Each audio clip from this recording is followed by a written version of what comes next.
Hello, welcome to another JDG Sport video. This one is episode 9. Thanks for joining me again. Don't forget you can watch the previous 8 episodes via the JDG Sport YouTube channel. Please do like, share and subscribe to the channel to spread this about a little bit. In this episode I want to talk about a buzzword actually that came to me early this year, sponsorship compliance. Now you hear sponsorship activation quite a bit, which is of course sponsors who put money into sport, into clubs, into leagues, whatever, activating that sponsorship, whether it be ad boards, whether it be marketing campaigns, whether it be stuff on digital.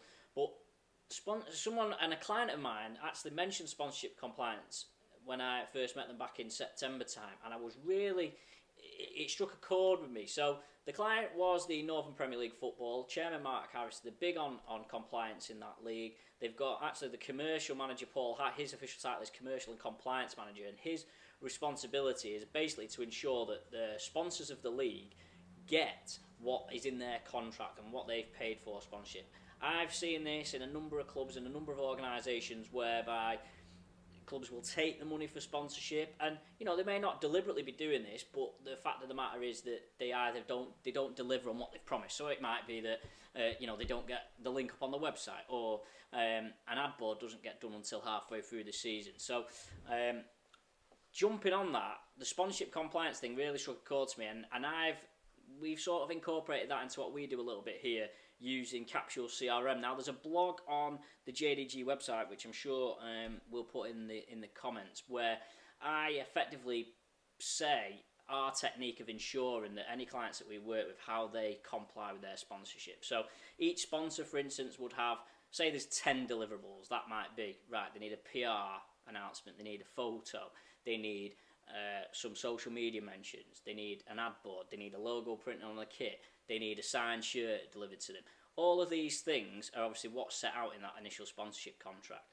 And sponsorship compliance is effectively a tick box exercise to make sure all those things are done. Sponsorship activation, as far as I'm concerned, is a separate thing. That's probably sponsorship led, to be honest. That's probably led from the sponsor side. But the sponsorship compliance is so important to clubs, because the reason why clubs are always scraping around is because they don't look after the sponsors they've already got. If you can go to a sponsor and make sure all these boxes are ticked and you're compliant with your sponsors, then you give yourself every chance of retaining that sponsor. If you don't do those things, then you've got an excuse to lose them. And you know, given the state of the economy and how difficult and how much competition you've got as a sports club to get that revenue, it's so important to tick those boxes. So I'd very much recommend having a look at this. I'm a bit biased because I wrote it, but on our website, Capsule CRM, we'll put the link. It's sponsorship compliance, and basically I say what we do in our CRM. So what we basically do on behalf of sponsors is we would list them 10 things, and they would go in as tasks to that sponsor. We can what we do is we have a standard track. So every sponsorship deal, for instance, might include a PR announcement, a social media mention, an email, a signed shirt. So we create that, and then whenever we get a sponsorship deal in for a club or whoever, we'll activate that track relating to that sponsor, and that'll generate the tasks, which means that in our CRM, we always need to tick off the task. We're always, right, you might say we need to do a PR announcement for sponsor A, we might need to do send a signed shirt to sponsor B, but all those tasks are assigned to the right people and are listed in our CRM, so we know what's going on and what hasn't been fulfilled. Now, I understand the pressures that clubs are under. Of course, a lot of clubs will have commercial staff, and their primary focus is selling. Of course, it's sell, sell, sell. The problem that I have found in my experience is that clubs, they get the deal in, which is great, but then the management, the account management, if you like, beyond that, it perhaps lets them down.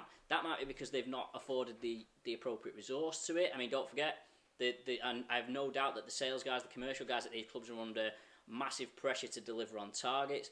Any time that they're spending account management is time that they're not selling something else. But then at the same time, they need to look after the people they've brought in to try and encourage them to invest some more. So, whether there's an argument to say you should have staff managing, should almost have an after-sales staff, so a member of staff who's basically just on sponsorship compliance and make sure that all this is activated, or whether there's a way you can accommodate it within the sales team, it definitely is looking at. We're about to roll out a product actually on sponsorship compliance, so we can be that after-sales relationship for you. The people who are going to have that, we're not taking over the relationship for a sales point of view. We're simply there to deliver the content or deliver the assets that they've been promised, whether that be, as I say, a PR announcement, whether it be a photo, whether it be artwork for a program, artwork for an ad board. We can provide that service for the clubs as well. So have a look at that blog post. If you want to talk to me about anything in this episode of JDG Sport, then please leave a comment or get in touch via the website.